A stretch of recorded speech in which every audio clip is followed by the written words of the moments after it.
Well, that might be the last time we'll use that intro. We've got a new one in the works that we're hoping to bust out in the next episode. This time around on Disc Golf Live, we've got a trio of adventures in store. We'll visit Florida to check out Pine Oaks, a repurposed ball golf course with amenities to spare. We'll also visit Massachusetts and the Maple Hill course, which is built on a family tree farm. And our third venue is called Winthrop Gold, on the grounds of a small university in South Carolina. We'll get started in just a minute.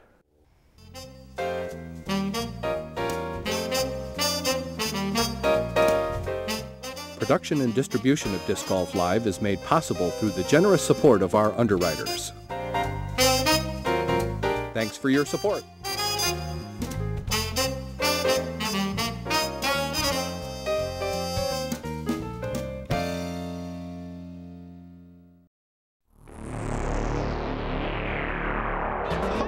Have you started your class collection yet? I have.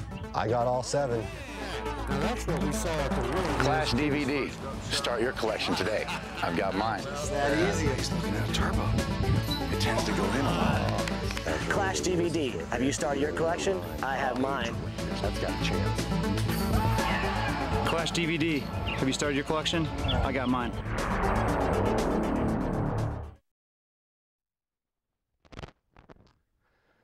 Our first stop this episode is the campus of Winthrop University in Rock Hill, South Carolina, as we take in some early round action from the 2010 United States Disc Golf Championship. Anticipation of the 2010 USDGC started for many players about 20 seconds after Nico LaCastro secured the 2009 title. After all, the USDGC is the title coveted beyond all others by many top-tier players. For many, even a world championship takes a back seat to this one. It wasn't always this way, of course. The world championship has been, and remains, the gold standard in tournament victories, particularly in age and gender-protected divisions. But beginning with the modest inaugural U.S. Championship in 1999, the aura around this event has grown tremendously, and the clamor over qualifying spots has become intense. Hole number 3 on the Winthrop Gold course. Final round, 2010 United States Disc Golf Championship. Lead card.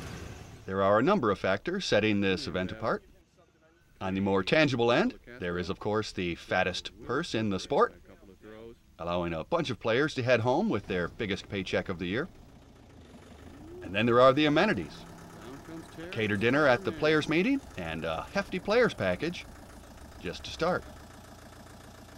There's a boundless warm-up area and golf cart shuttle service around the facility.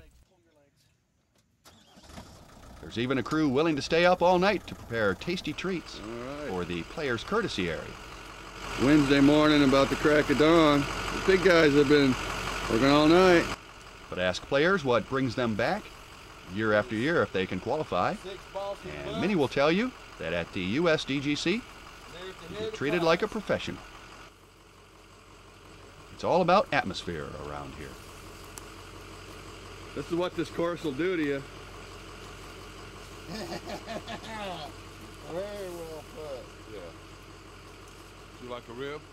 To do our part, the Disc Golf Live crew was on hand to tape the entire field so we could send each player home with a sample of their own play on DVD. We got into position as dawn was breaking.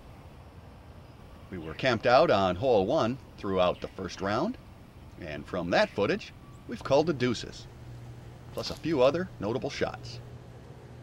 The first of 47 groups went off at 7:44 a.m., but the first deuce came off the second card when James Lickfield broke the ice. Things were going smoothly enough on the third card as Josh Childs eased his first shot of the tourney into deuce range. Then, just as Japan's Yasushi Jitsuhiro let fly, the spectators took note of something unusual. Oh my God. There's a car. No, car. A car.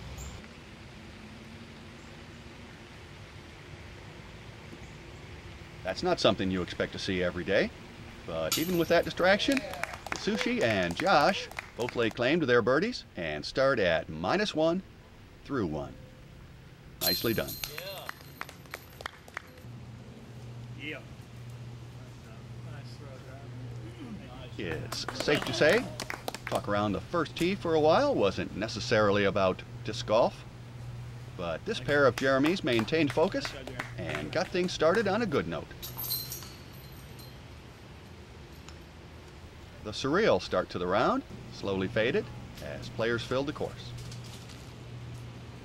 The October weather on this Wednesday was ideal, without a cloud in sight.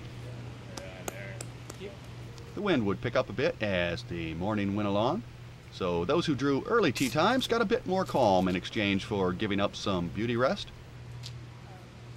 The field in 2010 was a hefty 188 to start, each spot highly coveted and sought after. Invitees got in through a variety of routes, including top finishes at select regional qualifying events and at last year's USDGC. Top touring players earn an automatic exemption, as do past Open Division World Champions. Each state is afforded a state rep as well, determined by the PDGA state coordinator. There are also a few players who receive sponsor exemptions, and 6 players earn their spots via a last chance qualifying opportunity held a few days earlier. Finally, players can earn an invitation in their role as tournament directors at top-notch events. The folks who run this event know disc golf depends on local crews who put on events and keep the competitive scene hopping. So the TD invitations give a handful of folks who otherwise might never qualify a chance to play on the game's grandest stage. Only a dozen players have played in all 12 USDGCs, including Ken Climo and Barry Schultz, who between them have won here 8 times.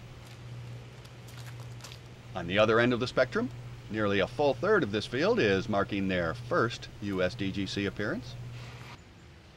Breaking down the field, there are 9 countries represented. There are about 24 contenders from overseas, including 6 Swedes, 5 Finns, and 4 Japanese players.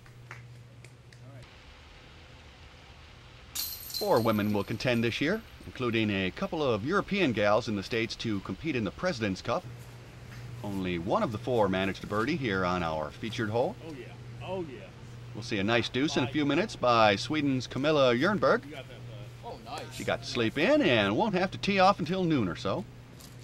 Breaking the contenders down by state, we see that California sent 17, while Texas and North Carolina were represented by 11 players each. In total, 45 states were represented by at least 1 player. States without representation include a couple of small eastern states and a couple biggies out west. New Hampshire and Vermont were without representation, as were North Dakota, New Mexico, and Wyoming. So if you live in one of these states and want to test yourself here one day, contact your state's PDGA coordinator and start lobbying. And speaking of competing, action on number 1 at Winthrop Gold had ground to a halt. Looks like we're about to get some action on car removal. For the time being, tee times are on hold. Beautiful day for a drive to the lake. The vehicle which found its way into the lake was being removed and caused a backup, so first hole action was interrupted for a few minutes. All right, the car is slowly making its way out. It turned out that a couple of players had stopped for a photo op as they made the picturesque drive through the course.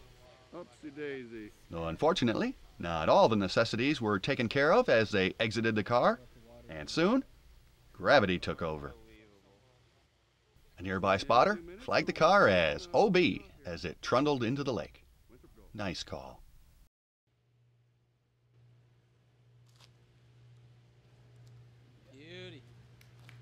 Back on the tee, word had come down to start sending them off again.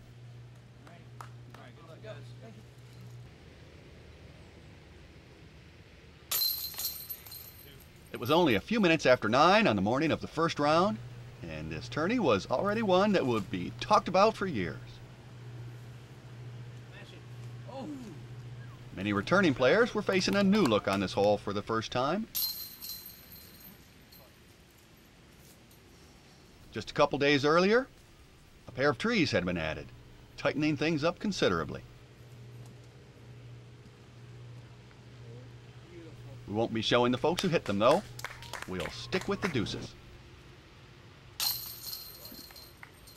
seems that a major branch on one of the trees on the right side had come down, so it was determined that the hole needed a bit of a tweak, lest it get too easy.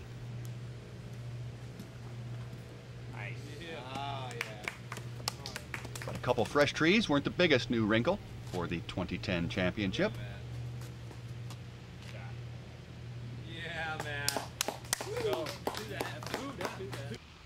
Only days before the event, it was announced that a rules provision known as throw and distance would be in play throughout the event on every hole but number 12.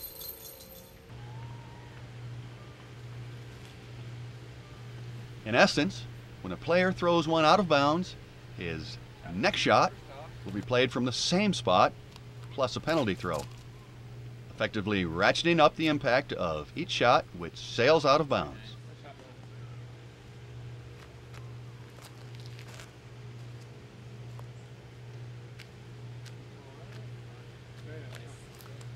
No more advancing down the fairway to where a shot crossed out of bounds.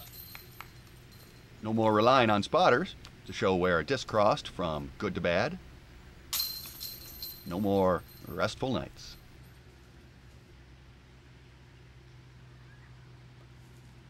The endless out-of-bounds rope snaking around this course is the stuff from which disc golfing nightmares are woven.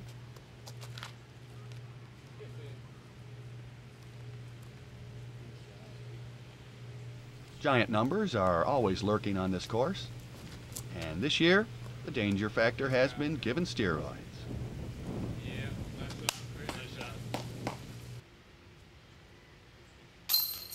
But hole 1 on Winthrop Gold is an exception, with out of bounds rarely coming into play here and most of the trouble staring the thrower right in the face.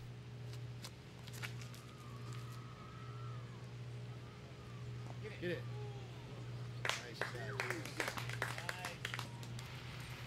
Not that the hole is tame, though.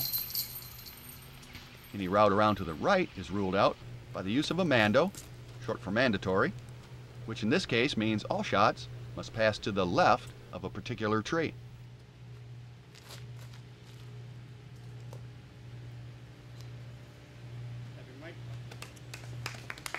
The mando is blocked from our view. Believe me, the players all know it's there.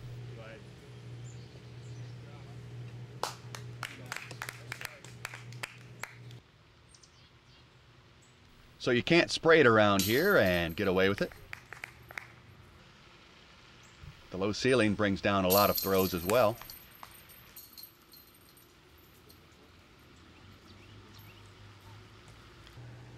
The fairway flows gently downhill and to the right, with a slope increasing near the basket.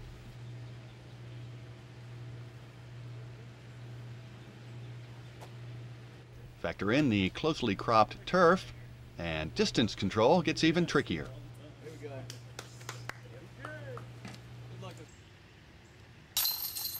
The bushes on the left slow down many throws near the basket, but an awful lot of shots scoot long as the fairway slopes away.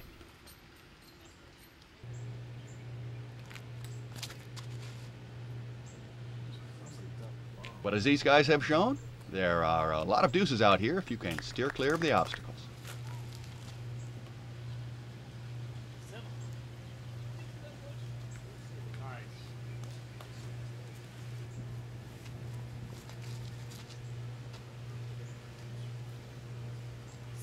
Rollaways are an ever-present possibility on this sloping fairway. A bit of extra bad luck to get a guy's round off to an unhappy start.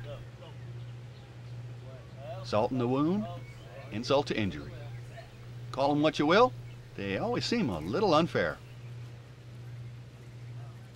Nate Doss has won here before, and he gives it a pretty nice run to try to salvage a birdie.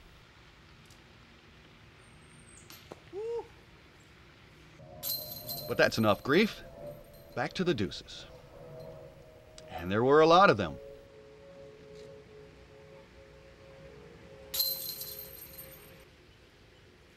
This round, the scoring average here on numero uno was 2.70, just a bit tougher than the 7th hole, which registered a scoring average of 2.66 as the easiest hole on the course.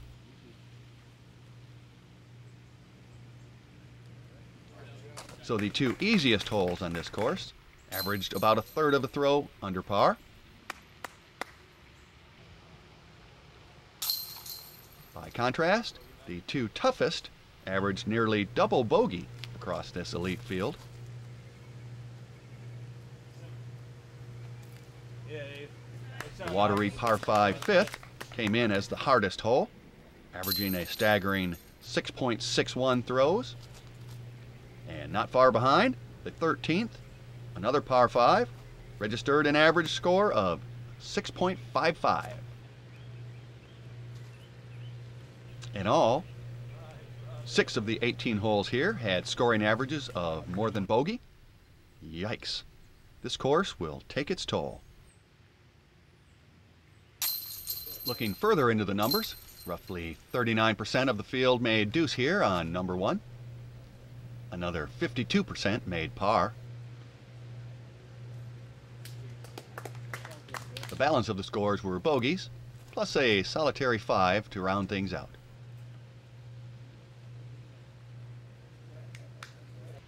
In the second round, there were a couple of 7s recorded, so even here disasters do occasionally occur. There's Camilla. I knew she'd show up eventually. Looking at full round scores, the throw and distance provision took its toll on this elite field, with an average score coming in at 78, 10 over on this par 68 circuit.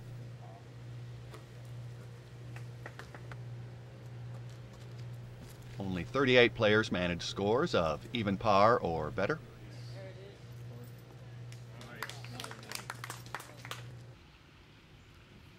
Nine players finished round 1 with scores in triple digits. Ouch.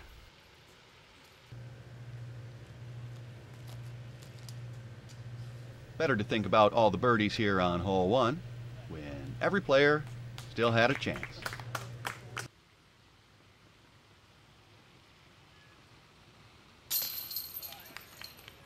And giving every player a chance is going to be the theme for the 2011 USDGC, when the tournament team is going to switch things up a bit and hold a handicap-based competition. The plan is for the 2 formats to be used alternately in upcoming years, so the challenges of the championship will be open to more players than ever before.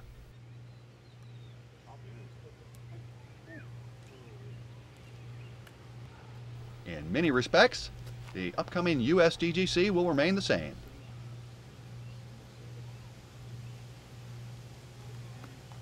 The Winthrop Gold course will be tricked out as usual, and players can expect to be treated like visiting royalty, as always. Yeah, nice shot. Gone will be the mega payout and steep entry fee.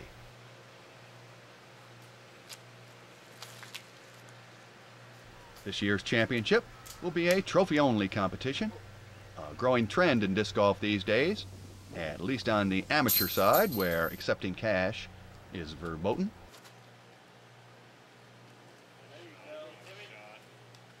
Players in 2011 will all receive a great package of goodies just for entering, and there will be a full slate of off-course activities and side events.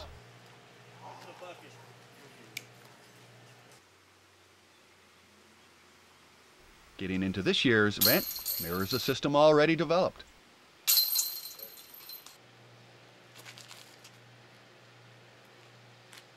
PDGA state reps can each designate an invitee, and there are automatic invitations awarded to past world champions and top finishers from the 2010 USDGC.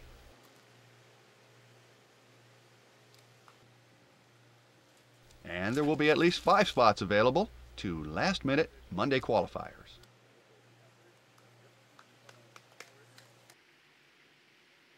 but the primary route to an invite is through a series of regional qualifiers, a dozen events spread across the country.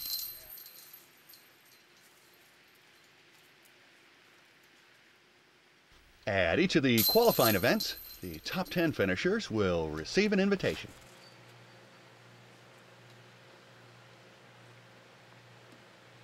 That all sounds familiar enough, but the twist is that the finishing order will be determined by a player's actual score, modified by a handicap.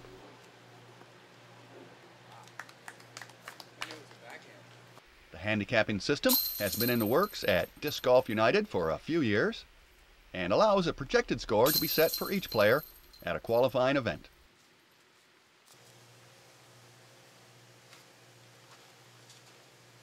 Players are then ranked by how they fared versus their projected score.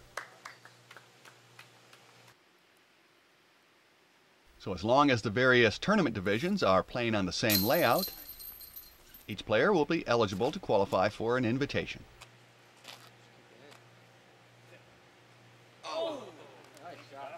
At the two earliest qualifiers so far, players have been tapped from a variety of divisions, both amateur and professional. So this is likely to be a very different field from what folks have come to expect at the USDGC.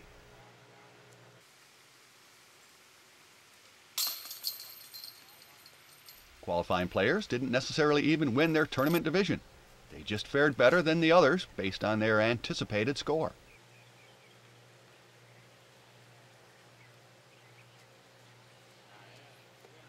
This sort of handicapping allows for competition between diverse player groups and is pretty unique within the disc golfing tournament realm.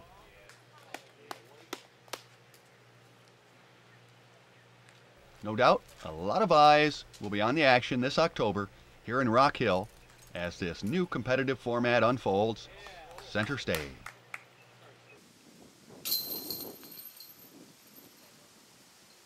But getting back to the action I've been chatting over, we're coming to the end of the field, some 7 hours after play began.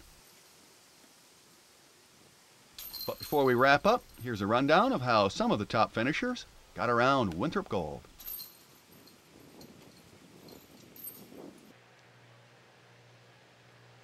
Getting their tourneys off to solid starts were 7 guys who posted 3 under 65s to sit in joint 7th. Neither Dave Feldberg nor Paul Ulibarri managed deuce here, but the other 5 did. Ken Climo was a lackluster +1 through 9, but finished well. Notice how the slope allows his drive to finish well past the basket. No problem for KC though.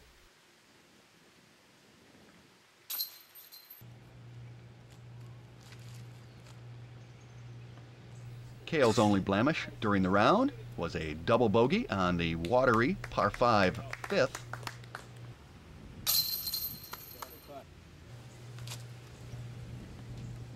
We don't have time just now to show Nate's final round ace that we caught on tape, but we'll get around to it eventually.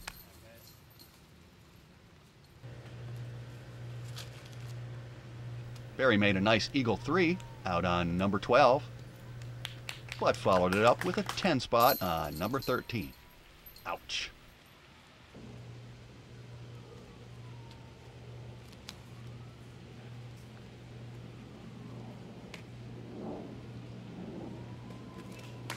And -3 by USDGC first-timer Jason Tyra was good enough to land him in a tie for 7th. And representing Oklahoma, Adam Hunt.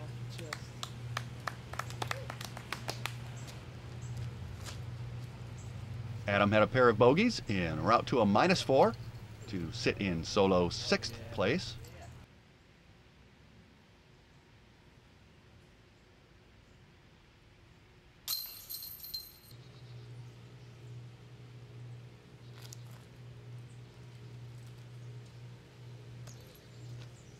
UC missed out on his deuce here, but played bogey-free golf to finish at -5 in a tie for 4th with first-timer Josh Crowell, who made enough deuces to overcome a pair of double bogeys.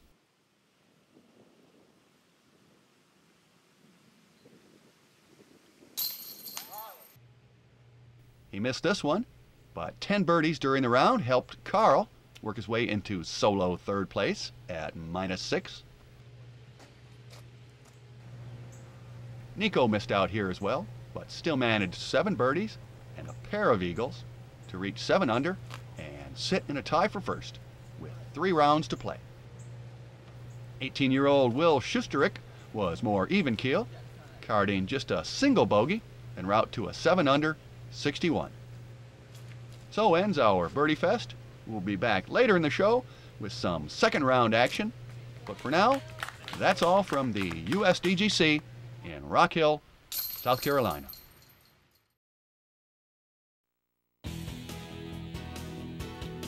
Disc Golf Live welcomes your videotape submissions.